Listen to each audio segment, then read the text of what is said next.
बहुत अच्छी धूप निकल आती है और किसी दिन अच्छी खासी ठंड।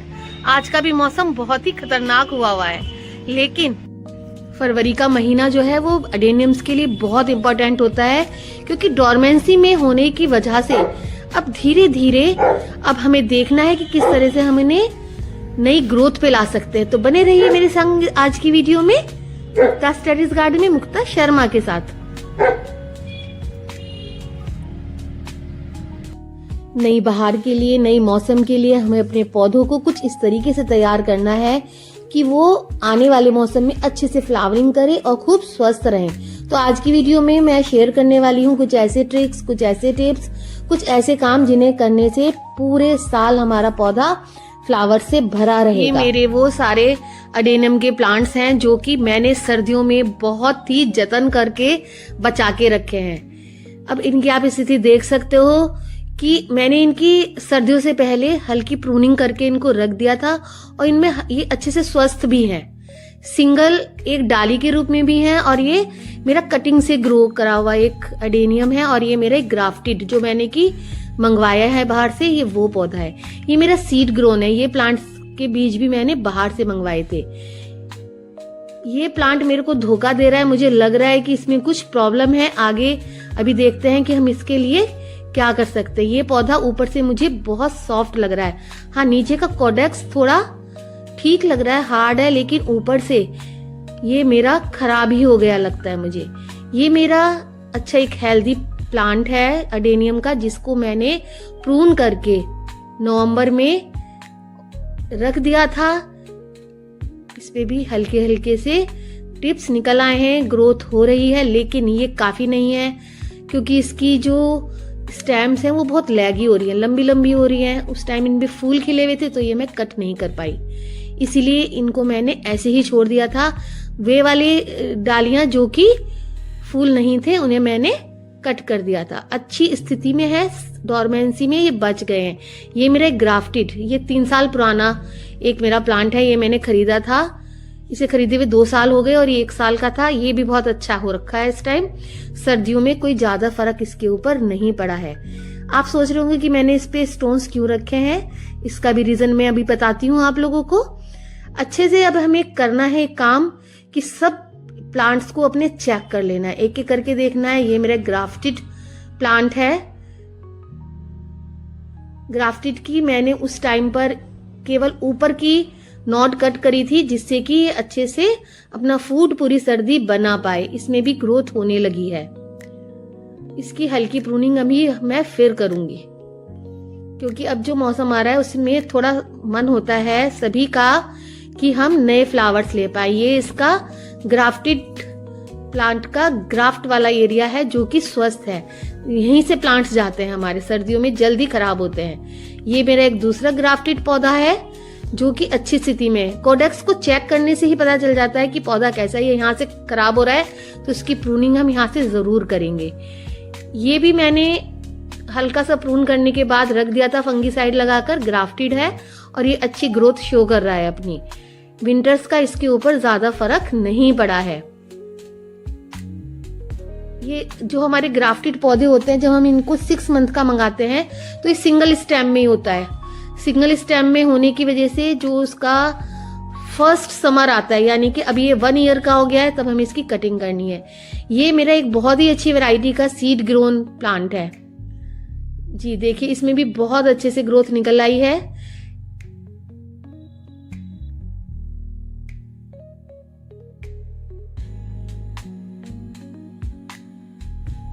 जब अडेनियम को हम रिपोर्ट करते हैं तो उसके कोडेक्स को ऊंचा उठा के हम रखते हैं, उसकी वजह से जड़ों की पकड़ सॉइल में थोड़ी कम होने लगती है। तो ये जो स्टोन्स हैं उसको सपोर्ट करते हैं। ऐसे करने से जो पौधा है वो हमारा अच्छे से स्टेबल रहता है। सॉइल मिक्स मेरा बहुत बढ़िया है, इसलिए मैं इसको पूरा रिपोर्ट नहीं करूंगी। कोडेक्स हेल्दी है, इसलिए रिपोर्ट करने की कोई जरूरत नहीं है। जहां पे कहीं हमें लगता है कि गला हुआ है तो वहां पर हमें रिपोर्टिंग जरूर करनी चाहिए। ये मेरा कटिंग से लगाया हुआ हेल्दी प्लांट है। इसकी सॉइल भी बहुत हेल्दी है। सॉइल में मैं rice husk, vermi compost, bone meal, neem खली, मेरी पहली वीडियो में आपको पूरा सॉइल मिक्स अच्छे से रेसिपी उसकी मिल जाएगी। सबसे ज्यादा जरूरी है इसमें साफ फंगिसाइड मिलाना, जो कि पौधों को बचाता है बहुत तरह के इन्फेक्शन से। अडेनियम का पौधा हमेशा ओवर वाटरिंग से या फिर उसमें होने वाली सड़न, गलन या फंगस से ही खत्म होता है।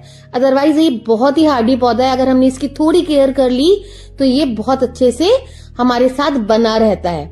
हमें अपनी मिट्टी को चेक करना है और उसमें से जितने भी सूखे हुए पत्ते वगैरह हैं उन सबको हटा देना, क्योंकि फंगस का ये एक रीजन बन जाया करता है।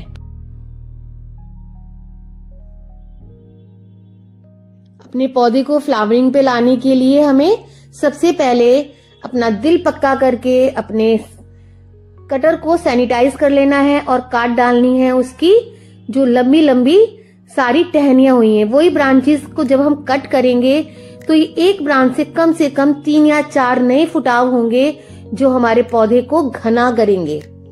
उन्हीं जितने भी हमारे नए फुटाव होंगे उन्हीं पे ही कलियां बनती हैं हमेशा।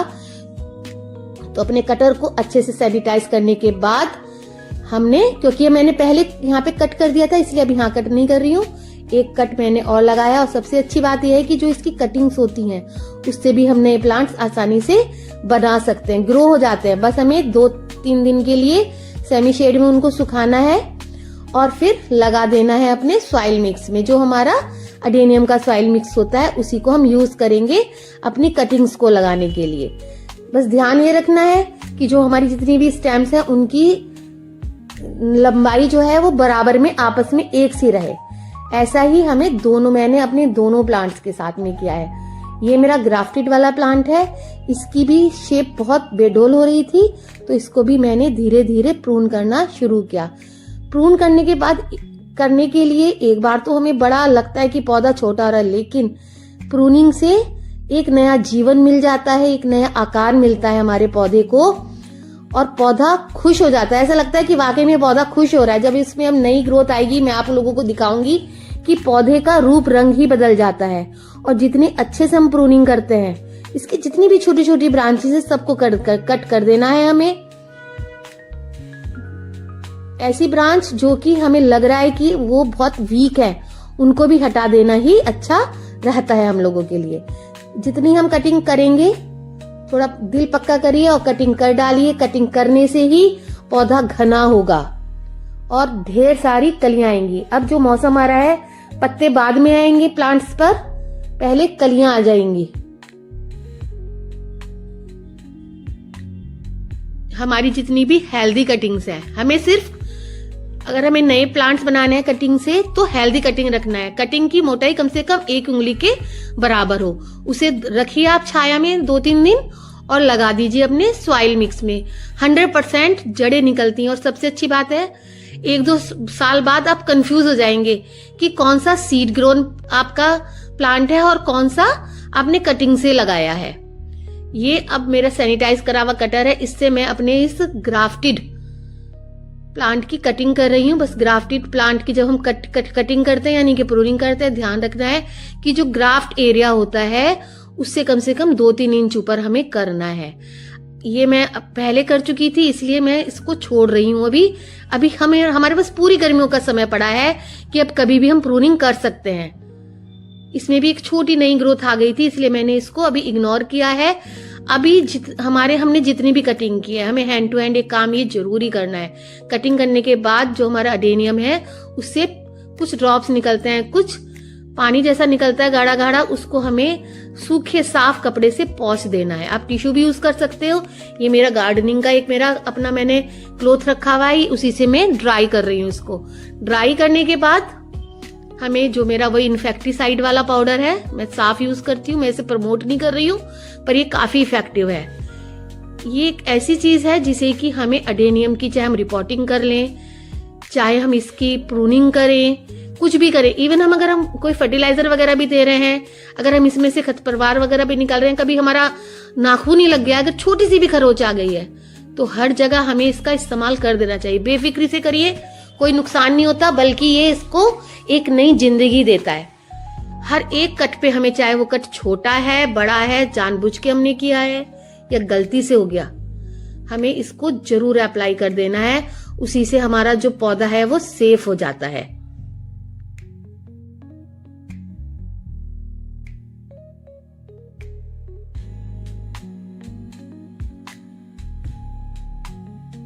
अगला स्टेप हमारा ये है कि चाहे हमारा पौधा ग्राफ्टेड है या फिर कटिंग से लगाया हुआ, टाइम टू टाइम हमें उनको चेक करते रहना है। मैंने तो अपना एक नियम बनाया हुआ है, मैं डेली ही लगभग कर लेती हूँ हर एक अपने प्लांट को जाकर चेक कि कहीं वो सॉफ्ट तो नहीं हो रहा है। सॉफ्ट होने का मतलब है कि उसमें कोई ना कोई प्रॉब्लम आ ही गई है। ये मेरा एक सीड ग्रोन प्लांट है। ये मेरा दूसरा वो वाला प्लांट है जो कि मुझे थोड़ा गड़बड़ लग रहा है। ये बहुत ज्यादा सॉफ्ट हो रहा है और ये मैंने अभी मंगवाया था, लेकिन ये शायद डॉर्मेंसी पीरियड को झेल नहीं पाया, ये गलने लगा है। तो मैंने इसको कट कर देखा कहाँ से, ये जहां से मैंने सोचा वहीं से कट करती हूँ जहां से ये बिल्कुल मुझे सही लग रहा है। निकाल के देखने पे मैंने पाया कि नीचे से पूरा कॉडेक्स वगैरह बढ़िया है इसका, तो मैंने इसको कट कर देखा तो ये वाकई में ही अंदर से जहां से मैंने इसको कट किया है वहां से साफ था ऊपर का। लेकिन हाँ, अब ये ग्राफ्टेड नहीं रहा, एक सिंपल पौधा बन गया है। ये ओवेसम है अब सिर्फ। अब देखते हैं मैं इसमें ग्रोथ हो पाएगी या नहीं। इसको कट करने के बाद इसमें मैंने फिर से वही इंसेक्टिसाइड वाला पाउडर लगा दिया है। छोटा सा प्लांट है, छोटा सा पॉट है, मैंने इसको सेटल करने के लिए इसके कोडेक्स को सॉइल मिक्स से फिल कर दिया जिससे कि थोड़ी इसको स्ट्रेंथ मिल जाए। और अब हमें इसे ऐसी जगह रखना है जहां पर ज्यादा तेज धूप ना पड़े। इसको कुछ शेडेड वाले इलाके में हमें रख देना है जिससे कि अच्छे से थोड़ा सेटल हो जाए। अगले स्टेप में हम मिक्स करने वाले हैं एक ऐसा फर्टिलाइजर का कॉम्बिनेशन जो हमारे पौधे को फ्लावरिंग की तरफ ले जाता है। ये है बोन मील और साथ में मैंने मिलाया है इसमें नीम खली। दोनों की मात्रा बराबर बराबर है। नीम खली पौधों को इन्फेक्शन से बचा देती है, ताकत तो देती है, और साथ में बोन मील कोडेक्स को हेल्दी रखती है। इसमें मौजूद कैल्शियम और फास्फोरस पौधे को ताकत देता है और पौधे को कलियों की तरफ, फूलों की तरफ बढ़ाता है। साथ में हमें मिलाना है 1 टेबल स्पून इसमें हमने फंगीसाइड पाउडर। ये मैंने इसमें फिर से वही अपना फंगीसाइड जो मैंने इन्फेक्टिसाइड पाउडर है उसको मिक्स करा है। इससे पौधे को बहुत अच्छे से इन्फेक्शन से दूर रखा जा सकता है।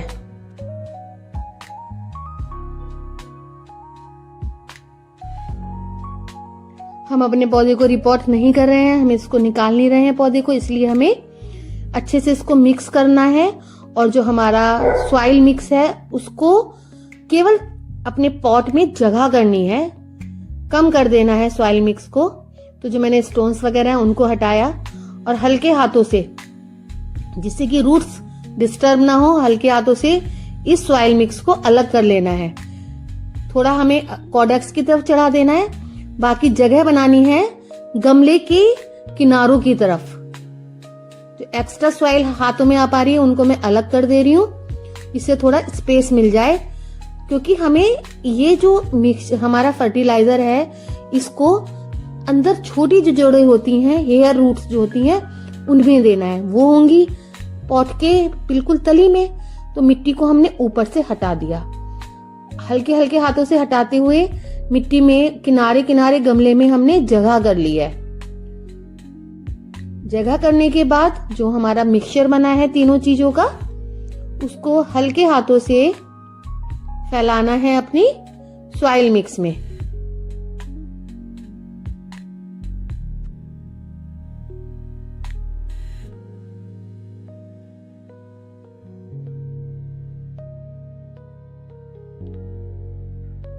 अपने फर्टिलाइजर मिक्स को हमें जड़ों से दूर गमले के किनारे किनारे हल्के हाथों से फैला देना है,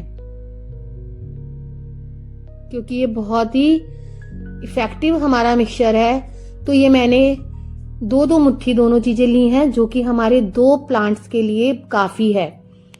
इसको हल्के से मिट्टी में हमने नीचे की मिट्टी में मिक्स किया और ऊपर से ये मिट्टी को ताकतवर बनाती है, जो इन्फेक्शन वगैरह है उनसे दूर रखती है। तो ये हमारा एक ऐसा फर्टिलाइजर है जो कि ये पौधे को धीरे धीरे रिलीज होगा पौधे के लिए, क्योंकि अभी हमें पानी नहीं देना है इसमें। बस इसमें अभी हमें क्या करना है, जो हमारी वो सॉइल हमने निकाली थी वापस उसी को इसमें फिल कर देना है।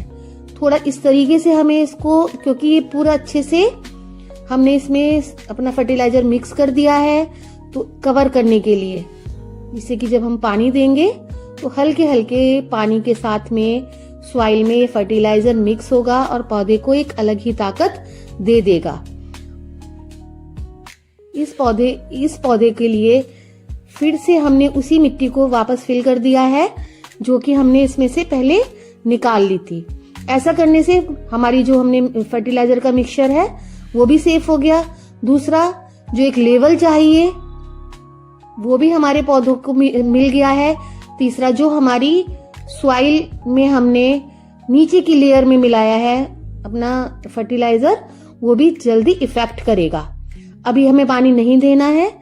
पानी हमें कम से कम हफ्ते 10 दिन बाद, अपने इलाके के मौसम के अकॉर्डिंग भी हम ये अपना 2-3 दिन बाद भी दे सकते हैं। अगर आपको लग रहा है कि आपका मिट्टी बहुत सूख रही है, हवाएं चल रही हैं, तो आप पानी का हल्का स्प्रे करेंगे, ध्यान देंगे। इतना पानी नहीं देना है ज्यादा कि पानी नीचे से ड्रेन हो जाए, बस इतना पानी देना है कि मिट्टी गीली हो और जो हमारा फर्टिलाइजर है वो डिकम्पोस्ट होना शुरू हो जाए और पौधे को नई ताकत। ये मेरे वो बेबी प्लांट हैं जो कि मेरे प्लांट्स पर, एडेनियम के प्लांट्स पर विंटर से पहले बने थे सीड पॉट्स। उन्हीं को मैंने ये जर्मिनेट किया तो कि बहुत अच्छा रिजल्ट निकला है। ये मेरे दूसरे सीड्स हैं जो कि मैंने ऑनलाइन मंगवाए थे अपने एक सेलर से। ये दूसरी वैरायटी है, इसका नाम मुझे अभी याद नहीं है। मैंने इनको निकाला है शाम की धूप में। हमें इनको धीरे धीरे धूप में रखना शुरू करना है, तो 2 घंटे की जाती हुई धूप मैंने इन पौधों को देना शुरू किया है। पानी अभी भी मैंने इसमें कम से कम 10 दिन पहले हल्का दिया था। सर्दियों में हमें सिर्फ फंगीसाइड मिला के उतना पानी देना है कि पौधों की जड़ों तक पानी मिल जाए। बहुत ज्यादा पानी ऐसे नहीं देना कि ड्रेन होकर वो नीचे से निकल जाए। कुछ पौधे डोरमेंसी में जा भी रहे हैं, कुछ की हालत खराब है, लेकिन हाँ फिर भी रिजल्ट मैं अगर कहूंगी तो 80% बहुत अच्छा रिजल्ट रहा है। और ध्यान रखना है कि जो हमारे सड़े गले पौधे हैं, सीडलिंग्स हैं, उनको अलग कर देना है, नहीं तो इन्फेक्शन फैलाते हैं। ये मेरे कटिंग से बने हुए, मैंने आपको बताया था कि कटिंग से भी बहुत आसानी से प्लांट्स तैयार हो जाते हैं। तो ये सारे पौधे कटिंग से बने हैं। अगर मैं इनको निकालूंगी तो इसमें अच्छे खासे कॉडेक्स तैयार हो चुके होंगे, छोटे छोटे, लेकिन अभी होंगे वो। और इन्हें भी मैंने धूप में रखा है। इस तरीके से अगर आप ये सारे टिप्स फॉलो करोगे तो यकीनन आपका पौधा बहुत ही जल्दी और समय से फ्लावरिंग पर आ जाएगा। फ्रेंड्स, अगर आप लोगों को ये वीडियो अच्छी लगी है तो वीडियो को लाइक और शेयर जरूर करें। अगर आपको ये इन्फॉर्मेशन अच्छी लगी है तो वीडियो को सेव कर लीजिए, क्योंकि ये वीडियो आप लोगों के काम आने वाली है। अब अगली वीडियो में मिलते हैं अगली किसी नई इन्फॉर्मेशन के साथ। जब तक के लिए हैप्पी गार्डनिंग।